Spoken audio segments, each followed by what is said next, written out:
will now belong to Harmer Life Esports? I like it in terms of what it can provide for the team. I don't like it in terms of what Zeka can do in terms of late game solo carry potential on his Sylas. But I do think that we saw, for example, in the game yesterday that Kwangno Freaks was able to win against Breon, that mid lane prio can really be a big enabler for the rest of the map, as it will be Jax versus Cassante. We saw some hovers of maybe a Jace, which Jace with Ezreal and Karma I actually quite like. I think that's a strong combo, but with the Cassante, you have a bit more brawling power. I think your topside 2v2 also really benefits from that. For even the 3v3, I think, is looking a lot better now for Sandbox, giving them a lot more opportunities. And as far as compositions go, I actually really like the Sandbox comp. I think you have a great dive core, can speed it up and shield it with Karma. Ezreal can kind of play on the outsides of a fight just the way he likes to. He's very self-sufficient, can play towards any side of the map that you feel like.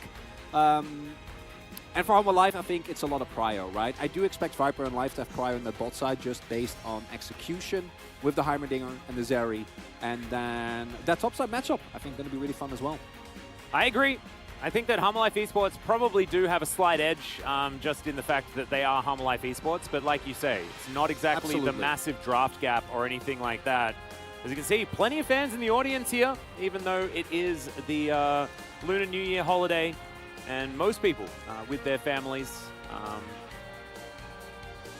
Still, some people come out for a family trip to Lowell Park to enjoy some sweet Korean League of Legends. Absolutely love that. Zeka is. I think that might be Zeka. Yeah. He's definitely large. Yeah. And in that particular portrait there as well, or is that a photo? I think it might have been a photo. Never mind. Let's go over these compositions here as the Viper and Life Zeri Heimerdinger combo, and Zeka picking the Azir into the Akali, which is the most curious part of the decision-making for Hanwha on my side. And this is Live Sandbox, looking a lot better coming out of the draft this time around. Way better than what we saw from them against D+ Kia, but the draft was not the only problem. They're going to play good as well. They will have to. Let's hop onto the Rift here for game one.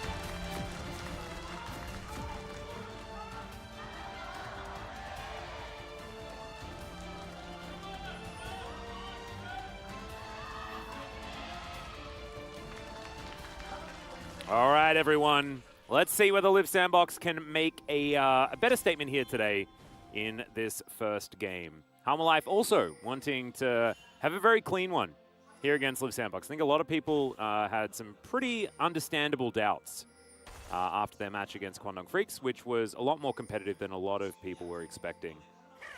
So expectations abound, Chronicler. And it's understandable, given the pedigree of some of these players. Viper, Zeka, Kingen go without saying, but Clinton Life, of course, also on the Gen G roster that was able to make some deep international runs as well, even though at times they were a very frustrating team. Wasn't necessarily to do with those players, more so the identity that the team as a whole had.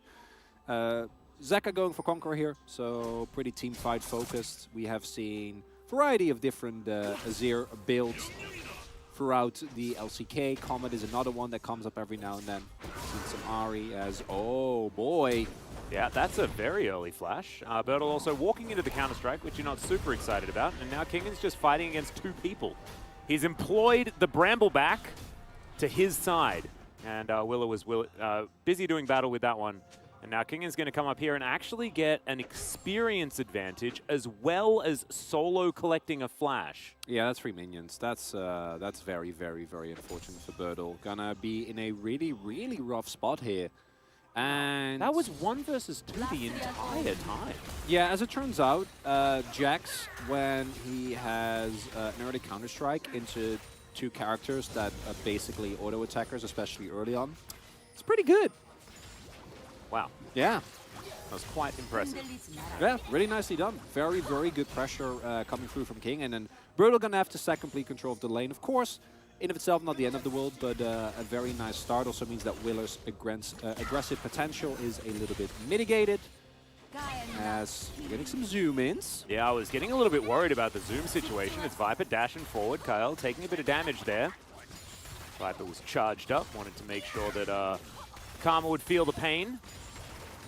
Doing so far. As you can see, Closer and Zeka battling it out here in this mid lane. Closer being at low health. not going to be putting up any warning signs or anything like that right now, especially with this kind of record. Remember, this is Closer. This is a guy that hasn't necessarily been on the best teams throughout his career outside of T1. Yeah. And is still boasting that 8-1 win rate on the Akali. KDA absolutely absurd as well, right? Really, Yeah. really good sign. Is big crash coming through here. Fortunately for Birdle, there is no dive being set up here. So even though he's still going to be behind a substantial amount, will in the end be able to pick up, I assume, all of these minions. I drop one. No, going to be able to pick them all. Thank you, Jonas Strong, for showing us that. As... All right, Kyle taking a lot of damage here as the grenade did a bunch of work, but Kyle still fighting back here. As you can see, low health bars on Viper and Life right now, having to step back to the turrets in order to keep themselves up and available. Still, just a little bit of biffo, you know, back and forth here towards this bottom side. This extendo beam is not going to find Envy there at all. A little bit of an opportunistic one. And I'm just happy that this game so far does not seem to resemble the game that we had against T+ Kiev, for example. Yeah. Now, of course, this is to be somewhat expected. I think Envy and KL are able to trade very nicely, and I'd expect it to be a little bit better post first back, but this Heimerdinger to me is very much a... We're going to be shoved in, we're not going to have pressure in the lane, but at the very least, we won't drop a ton of plates. Most other supports against Karma can't match her shove at all, and... We've seen this one before. Yeah, Envy's still fighting. Yeah, on the ward is cleared, but puts down his control ward himself. Just going to make sure that this bottom lane is as safe as possible. And looking to help clear things out as well. Takes a little bit of a 14 gold tax. Don't mind that. As Closer down to 200. Zeka continuing the shove, but it's only a wave difference here between the Azir and the Akali. And Closer is going to be absolutely fine with that one. Birdle looking to teleport back towards this lane now. Has managed to even out the farm, but Kingen will be able to pick up that wave and hold on to his slight advantage that he does have available for himself. Really nice. Overall, good wave positioning there from the Live Sandbox bot lane. Able to set it up nicely there for Envy. And KL, to me, was one of kind of the unsung heroes on Sandbox last year. Of course, a lot of talk was about Prince, was about Croco. And I think those players also played admirably. My love for Croco is very well documented. But I do think that KL was one of the big reasons that Prince could make a lot of the plays that he did. His engage hands and his enchanter play both actually, to me, have been very pivotal for the success of Live Sandbox overall. And I don't have necessarily expectations for Sandbox to win this game. But if you did catch the previous series, then I think you understand that both me and Atlas are like, okay, well, at least we have a game. Yeah, I didn't know. I wasn't upset with Live Sandbox losing. That wasn't what I was upset about at all. It was about their complete lack of adaptation and their inability to see a situation and identify what to do. So at all. Yeah, no, it wasn't at the LCK level, and there is always a team every game that loses. But if you're a KT fan after watching their first match, are you upset? No, of course you're not. You're thinking that they played very, very well, and it was a difficult opposition. And I think Live Sandbox fans deserve the same thing. You're also a KT fan, so you have the mental fortitude of a monk. Yeah, that is true. You have actually been forged in the fires of many more defeats than any other team could claim to understand. It's not even the amount of defeats, Chronicler. It's the manner at which the defeats come. And the amount of wins preceding those defeats. Oh, very, very sad. Anyway, Envy taking a lot of damage here as the Rocket's doing a whole bunch of work. Life flashing, but Viper dashing away. Don't like to see that necessarily, but still. Dominance asserted. Envy flashing and healing in that instance, and Life just loses his flash. And does a Heimerdinger care? Probably not. Well, I'd actually, I'm not sure. I do feel like, as far as individual champions go, as Azrael, you don't really care. They do get a Drake for this, which is nice. But this does mean that if Wheeler will ding 6, will get spotted as well. So Viper and Life should be able to play around it at least to a certain extent. But him dinging 6 now means that when he goes towards the bot side of the map, there is actually a great opportunity. He knows that Life has no flash, so once the first knock-up comes through, should be fine there. Of course, Heimerdinger is notoriously annoying to gank, but shouldn't be impossible, especially with the ability of Envy and KL to actually put some pressure and get some aggressive trades in. Early Drake picked up, and with Chemtech Drake already gone and Ocean still gone. Ooh, There is yeah, only it's one Cloud. way. Well, I was about to, if you let me finish, thank you very much. No, they have the opportunity of having the best soul, is what I'm saying. That was what you were going to say as well, right? No, we have the ability, we have the chance of actually getting a fun soul, like Yeah, like Cloud.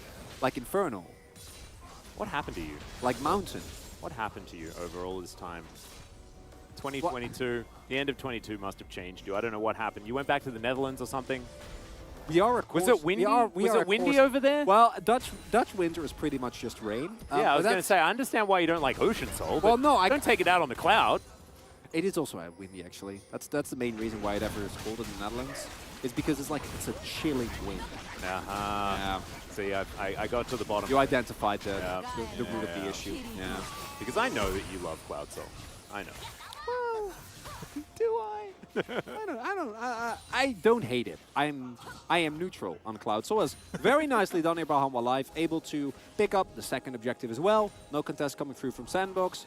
And Viper dodging the skill shots. This is a cannon wave as well. Life is back on, so it's not a very interesting early game that Hanwha Life is playing. But looking at their comp, like you are extremely happy to just get to the later stages of the game, right? Completely fine, although a 4-man unit coming through here like this from Sandbox. They need to look for these type of plays. Well, let's see whether they can put down enough turrets to make this one work, as Viper's looking to battle it out against Kyle, flashing immediately away, but there's the Cyclone, and already the Zeri has been taken down. Life will be able to get one back against the Wukong, but that is 2 for 1, and you'll take that deal. For sure. Able to accelerate the Wukong, able to take out a Viper, who, as a result, is going to miss out on a bunch of experience. Nicely done by Sandbox. In the end, in terms of golds, not necessarily going to get them ahead because they, of course, were working from some deficits. Also, not the cleanest dive necessarily. If Envy hits, for example, a little bit more poke early on, they might be in a better position. And I think the main thing for me is that the juggle here could have maybe done a little bit better. Willer, especially looking at the health bar and closer, not necessarily having to die there. But in the end, get a 2 for 1, get some gold onto your jungler, and Wukong can, of course, snowball very, very nicely with the presence he has in team fights. And overall, the Sandbox finding a nice play. Yeah, very nicely done. Closer as well, picking up a couple of assists, and any acceleration for an Akali feels absolutely fantastic as well. Of course, Hanwha Life Esports know that very, very well, considering their mid laner. As here we go, bit of money going over towards Hanwha Life Esports. Zeka not picking that one up as he was just manning the bottom side. True Shot Barrage, fair bit of damage there onto Zeka as Life is going to turn up. Look to support his Azir, who is tidying up minions where he could find them. Viper will make his way back down. Yeah, not really an angle to get any actual damage done there. Zeka level 9 has his summoners available and reinforcements are coming, but a little bit of poke. We're highlighting all the things that are going well for Sandbox. That's really what's happening here. If we get into the later stage of the game, I do think their composition will be strong. There is a lot of brawling power, a lot of team fighting prowess between the Cassante and the Wukong. And with Akali, if you get really nice backline access in later stages of the fights, I think you can always win. But the Hanwha Life comp to me is a lot easier to play out when it comes to just get to late game, hit like 2-3 item spikes, and Azir, Jax, and Zeri all turn into demons, pretty much. Yeah. So they're not going to be too bothered by the fact that the game, as of right now, is even. I'd actually say that they're pretty comfortable with it. But Sandbox, the execution barrier is higher, but I do think this is a type of composition that, when played well, can match the Hanwha Life composition at any point in the game. Yeah, I feel like they've got wild cards, you know? They have Exactly. the Akali situation where if you can tag Viper with a shuriken, then it's likely he dies, especially with the position that Closer has put himself in as well. So I do kind of like that angle with the fact that Hanwha Life Esports will rely on Viper for a lot of damage towards the later stages of the game. Just whether or not he's going to be able to do that is going to be the question here, and whether or not Viper can find himself some more advantages here in this game. So far, he's just been ganked, but he's ahead by about 15 CS, which is not too bad for 12.5 minutes. Oh no, and as to expectation, I'd say, considering the caliber of the players. Another thing to add is that this is a Zeri composition without any actual true support for the Zeri. Of course, someone like Life can try and get some defensive grenades in and There is CC in the form of Clid and Zeka with his ultimate, but overall it's not really comparable to a Lulu or to some of the Lulu, Yumi, Karma comps that we've seen with a lot of defensive capability. So Viper's positioning needs to be immaculate. Fortunately for Hanwha, generally it is. Drake getting started up here. Yeah, Clid considering coming over and looking to steal this one away. They have plenty of vision of the area, and you can see Liv Sandbox wanting to move this one out of the pit. Really nicely done there as Viper now wants to be able to get towards this turret. Grab that inside track. Envy, though, Arcane Shift. Gives him the ability to get over. Unfortunately for both of us, Chronicler, I know you're very sad about this as well. It is going to be an Infernal Soul instead of that Cloud. But that's okay. We've always got next game.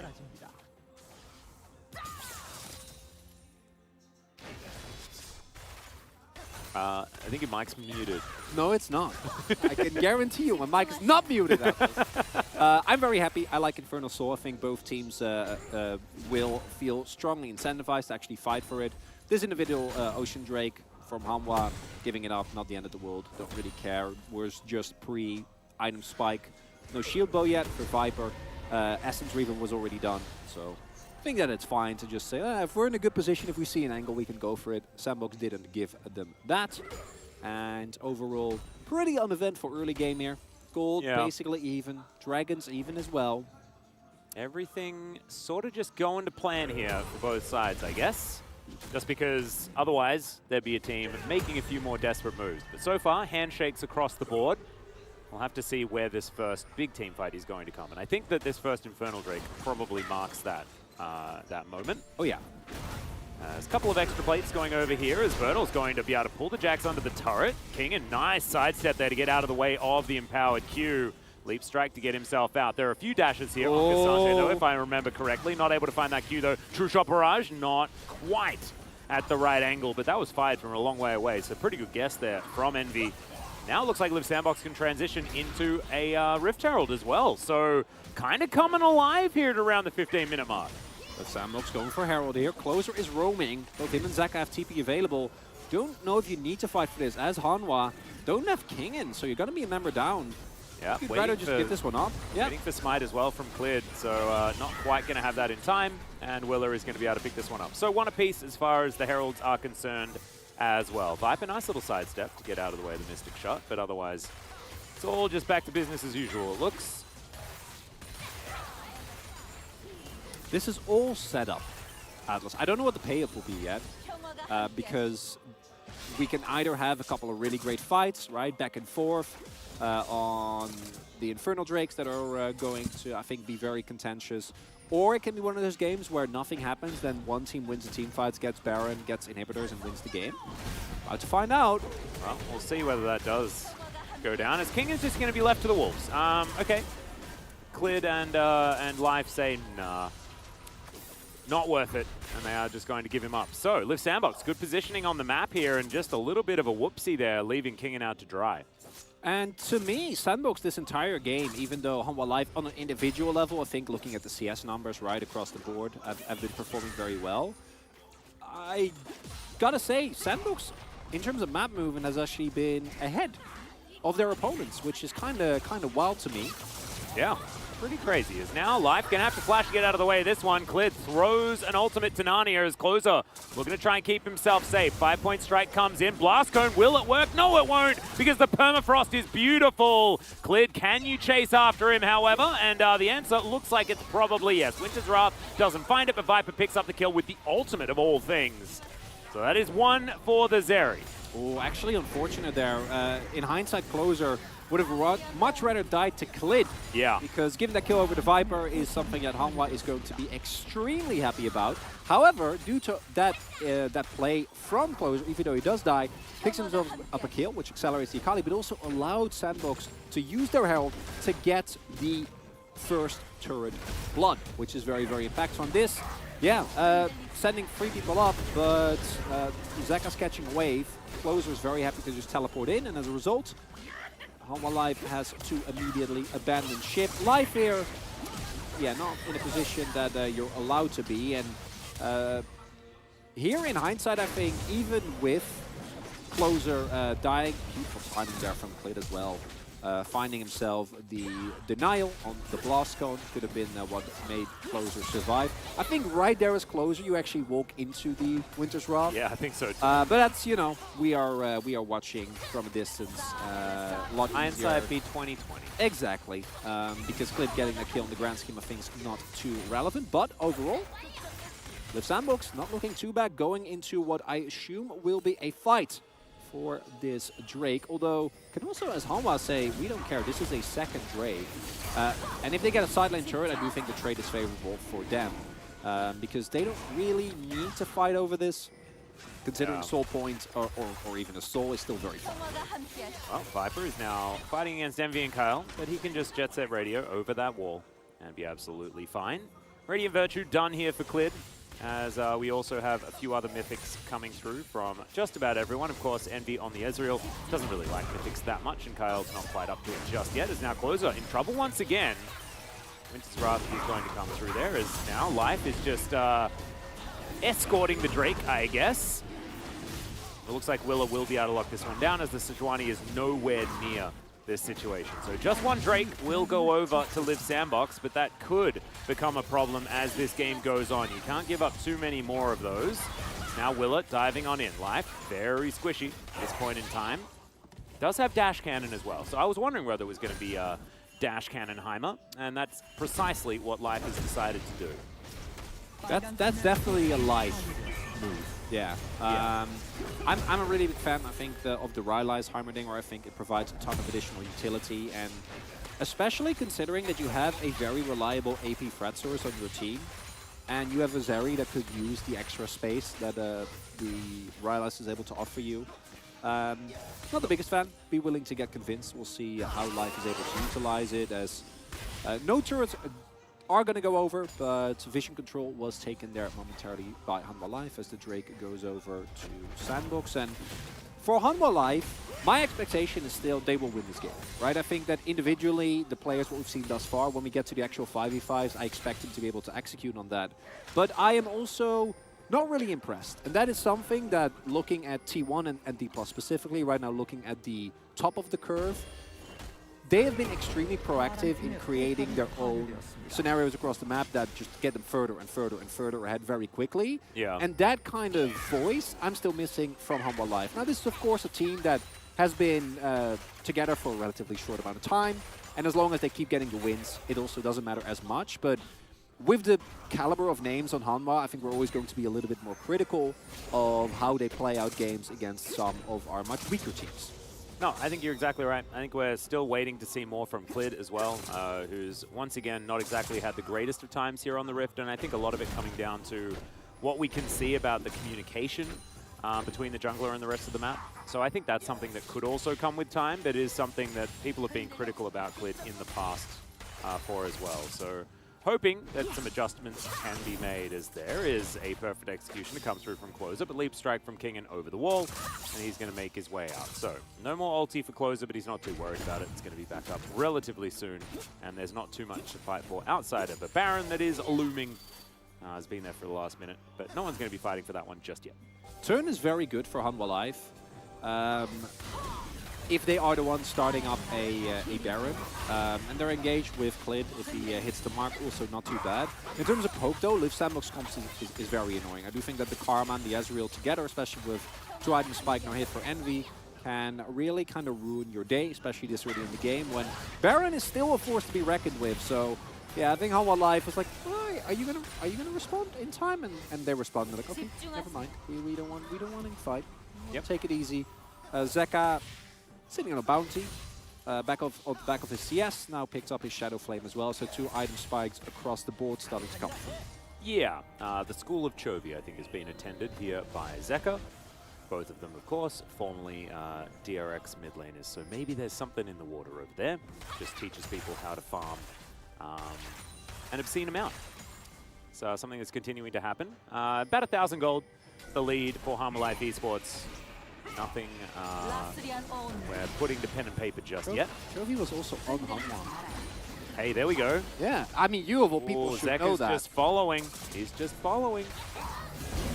As here we go. Cyclone does come in. Viper in a bit of trouble. Does flash eventually as his shield boat is proc. Now Clid having a little trouble against Closer here. Perfect execution just to get him back in the battle. Kingen looking for this one. Teleport comes forward. They take down Clid, but Zeka's going to turn up as well. Bertle trying to fight this one out as well as he pulls Kingen over. Closer still in this fight, and he's doing absolutely fine. Kingen's going to go down before the True Shot Barrage can even do anything. And Liv Sandbox continuing to do well this game. Looking like a completely different team. It's the top half of the map that impresses here. Closer sees the lines the way that Zeka sometimes does, goes in there in what is effectively a 1v2, knowing that Bertle will be there to back him up. And you know what, Sandbox? Why not? Yep, I like it. On top of a control ward. Not even bothering to Never really panic, prioritize Atlas. it. Yep, exactly right. And cool kids, they never do. And guess who Liv Sandbox are? They're cool kids. As Bertle, he's going to look for a bit of a flank angle. This Baron going down extraordinarily low. There's no Sejuani, so this is likely just to go over to Liv Sandbox. Can they get themselves out of the pit is the question. Closer, he may not be so lucky as he's in the Shroud, will be taken down. But still, you will take Baron on 4 for your mid laner. Absolutely. A trade that you're not going to regret. It's also the second Drake, so just going to even it up here. No definitive win being found for Hanwha Live. They're able to, at the very least, trade back. But overall, Liv Sandbox, I have been extremely impressed with specifically the confidence that they showed, especially after how bad their first series was. And then additionally, their cross-map plays. Actually having the faith in one another to go for these type of plays. Closer going in here when Clid's like, oh yeah, we're gonna gank Akali. I don't think they saw coming at all. You also see that Closer, I assume, calling, and the teleport is rather late here from Zeka. I think Hanwha Live was like kind of caught off guard by the willingness with which they're fighting. And this play by Bertle scared me a little bit. Fortunately, the control ward in the brush keeping Closer safe there and leading to a big win. And now Liv Sandbox needs to actually utilize the Baron buff that they've gotten, because there are still 2 outers on the map. They need to actually accelerate the gold lead, get the standing gold that is still there in the form of turrets. Absolutely. Looks like Bertle's going to be the first one to be attempting to do that. Heading up towards this top side, only 50% left on that one. As Willa just comes over, gives the thumbs up after he steals away the Grump. Oh, you love to see it. A little bit of BM. Definitely playing the mental game well is this Wukong. Now Clid just milling about here in this mid lane for the moment. And Hanwha Life Esports going to have to find themselves one of these Viper team fights coming up pretty soon. Fortunately for them, they are approaching. I'm like looking at Viper's build. I'm like, I don't know. Like, I got kind of caught off guard because I'm saying approaching IE, but there was also a mantle, which I don't know where that's gonna go yet. We'll see what he ends up building. He does have heal instead of the cleanse, so maybe he's going for a QSS or something. I don't think. Well, I might just want some extra magic resist, because what we saw in the previous Baron fight actually is that the reason why Viper couldn't ward up is Closer had hit an E on him. So if he walks up, he just gets completely bopped. And this goes back into what we were saying. Viper, QSS does basically nothing this game as well. Yeah. As good as he is, I don't think he has as much space as you'd ideally like to have with Azeri. You've seen Pei is actually a really good example of Azeri that showcases if you have the backup in form of a Yuumi and you have the hands, which we for a fact know that Viper does, you can do some unspeakable things to your opponents. Unfortunately, not going to be the case here, as level 16s starting to get hit across the board, and very reminiscent of Hanwha Live's first game, I think, against Guangdong Freaks. Just kind of all over the place, not really able to match the more aggressive tendencies of their opponents, but definitely not out of it yet either. No, and they did manage to win that series as well. Exactly. So, they won the game even, and that one looked a lot worse than this one. Yep. It was often Zeka coming alive towards the later stages of the game. Made the things happen, and he is sitting on the verge of a pretty cool hat. We don't get to wear cool hats. They would match our Humbox very, very beautifully. But on the desk, just you wait. The space has some surprises for you today, let me just tell you. Zeka also about to have a bit of a surprise himself. He's about to turn 2 sticks into a hat, which I haven't seen a magician do. I haven't seen that many magicians. However, still, don't know whether that's a pretty common one. You know, the game state is yeah, I know. Somewhat I want to say Underwhelming? Underwhelming, yeah. There's a distinct lack of activity when Atlas starts pointing out weird things about video games, like how 2 sticks make a hat. Yeah, well, I mean, it's... It and is also weird. and also weird things about magic shows, which I think is... Are you, Yeah, are you, it's are a you bit a telling, big isn't fan of magic shows? Seen a Not lot? really. No, haven't seen very many at all. Actually. No, if I had a choice of like a spectacle, I'm more of the musical type, which Yeah. obviously I like you'd be theater aware as of. well. I like comedy a lot, but Yeah. not so much magic shows. I did like The Prestige. Maybe I'm just a Of Hugh course you Jackman did. You're fan you're and a you're, Christian you're a Bale human fan. being. Yeah, Oh, what a movie! that's a good point. Incredible. Also like The Illusionist. Haven't seen which that one. came out at basically the same time. That happens a lot, actually, where there's like 2 of effectively the same movie Yeah. being released. Never know how that really happens. Really, really funny. I guess they like, I don't know, maybe there was something that made people realize that, oh, magic's super cool at the moment. Yeah, but there's like let's do Deep Impact and Armageddon, right? Like Yeah, true. there's a lot of those. There's the two volcano movies. yeah, Dante's Peak and the other one. Yep. there is one more. I'm sure someone has someone has an answer to this, but we unfortunately do not. Yeah, I don't know. Got no idea. Anyway, Humble Life Esports, like nothing has happened. The hat's done. Let's update. The magic trick is successful. Okay, there we go. The magic trick has been completed. That took all of our understanding and everything in order to make that one happen as well. Looking for an angle. Not going to quite find it just yet. The main thing is Viper also has his Infinity Edge. And that is going to mean that he is very, very scary in these next few fights. And Liv Sandbox don't exactly match that damage potential as Closer finding some backflips. Oh, the Emperor's Divide does basically nothing as now Closer's looking for that backline. They get the ult out of Viper, and now Viper's looking to make it work. But Liv Sandbox just back away. They don't want to fight into it with all that extra damage potential. And they are going to be able to wait it out. Oh, and overall, both teams expending so many resources there, but it's Sandbox that actually is able to get the prio towards the Dragon, takes control of the river, and I do think that their poke is a lot stronger. Without the ultimate, I think Hanwha Life loses a lot of power, and they seem to agree. As a result, Dragon is going to get taken, soul point for Sandbox, and there's no way that you can turn this into a Baron. Hanwha Life maybe set up a trap, could do that, but Yeah. actually taking it, nope, not going to happen. It's a difficult one. True Shot Barrage spies that the Baron is not being taken. The Sun Disc is very angry at Closer. Who's keeping an eye on Closer? Yeah. What's going on there? Well, Closer's just going to walk past. Gets Control Ward down, spots this one out. 50% on this Baron right now as Kyle's probably going to get the bad news. Oh, hasn't got a ward in there yet. There it goes, but it might just be too late. Closer immediately Willa? coming down. Willa, can you get in there? The answer's no. Cleared. Successful heist, the fadeaway prison as well. We'll make sure the Akali can't follow up. And oh man, Humble Life Esports, it's a bit late, but they finally figure something out and make it happen. Oh, truly, as Sandbox, you're going to feel a little bit annoyed about that one. Initially, you read the play, you get a great fight, get the Dragon, and you're like, okay, let's make sure, throw an Ezreal.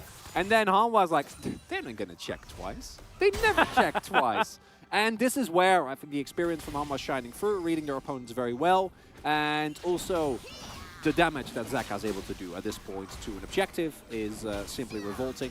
One of the benefits of the Zia this late in the game, especially with the build he went through, incredible amount of the raw DPS. So overall, that is going to swing the momentum back to Hanwha, but on the flip side, as Sandbox, you're only a single Drake steal or just being able to pick it up one way or another. Oh, Willow, I don't know about that one. Oh dear. Okay, well, let's see whether he can keep himself alive. The ulted grenade is going to fly through. Doesn't find too much joy as far as the stuns are concerned, but does get Liv Sandbox out of there. Life just wanting to try and maximize their standing gold acquisition during this Baron buff. Inner turret going to be their first target as MD takes a lot of damage. The Inspire Shield coming on in, but not going to save the turret by any means. As Kyle just throwing some cues around, being frustrating, slowing things down as much as he can. Envy, oh my goodness, the Conquering Sands just by itself doing so much work there as Zeka throws another one towards the Ezreal, who's now basically out of the fight. And it's feeling like Humble Life Esports have found it. They found that power spike, they found their moment. And Liv Sandbox may be on the verge of being outscaled as Closer is going to have to get out of here. He goes golden after the Glacial Prison comes in as Bertle. He's Cassante. doesn't quite have an angle to get in just yet. Envy does make his way back from the fountain, but it looks like this inhibitor is not long for the world. Meanwhile, Kingen in mid lane is going to get another turret. This is a much bigger Baron for Harma Life Esports. And it feels like this is just a team they just want to scale almost every game, right? As Kingen's going to get ulted back, Leap Strike is going to cancel it out entirely. Envy takes an extendo beam to the dome, and that one really hurts. And this is where you also see something we haven't talked about with Sandbox just yet, is their wave clear is relatively lackluster, right? At this point, it's only Envy. KL's wave clear not really going to be relevant anymore, especially not against powered up minions. And the game state, much worse for Sandbox. Not insurmountable, do mind you. They should still be able to fight for the objective coming in a minute 30, as Zek about to pick up a juicy wave. But I do think that overall, Harma Life very clearly showing when Sandbox got a Baron, it was okay. Of course, the wave clear better for Hanwha in terms of ranged ability to deal with the waves without really getting taken too far. But that is really where I think you see the experience gap between these two teams. Harma Life, the moment they get Baron, okay, immediately apply pressure, poke them out of the turret, get objective, and stay very vigilant, able to also keep track of their flanks so they don't get surprised by an Akali.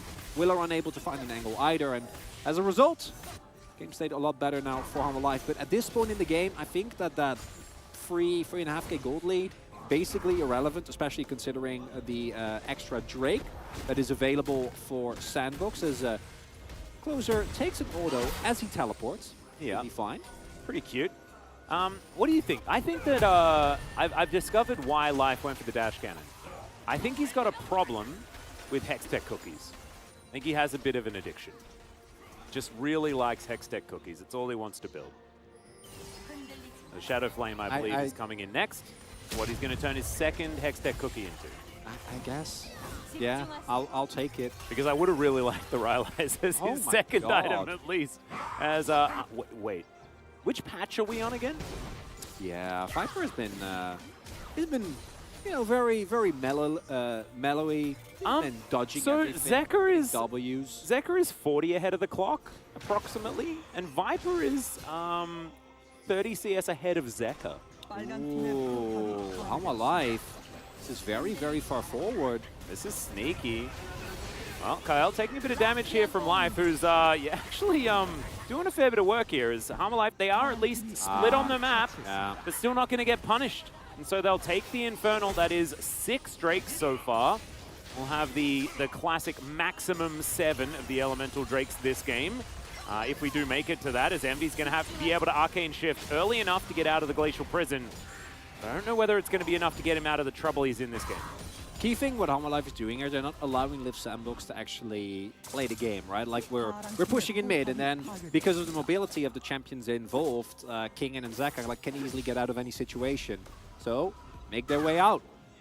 Meanwhile, on the bot side of the map, they're taking the Dragon as well. Actually, I'm not sure if that was Zeka who took the Dragon. Maybe it was Viper in mid lane, but I think it was Viper and Clid. Yeah, in general, the mobility that Harma Life has makes it hard to fully collapse unless you find a great flank. But you see even there, even if Willow like goes in really deep and gets an ulti, that in of itself isn't necessarily going to guarantee you the kill.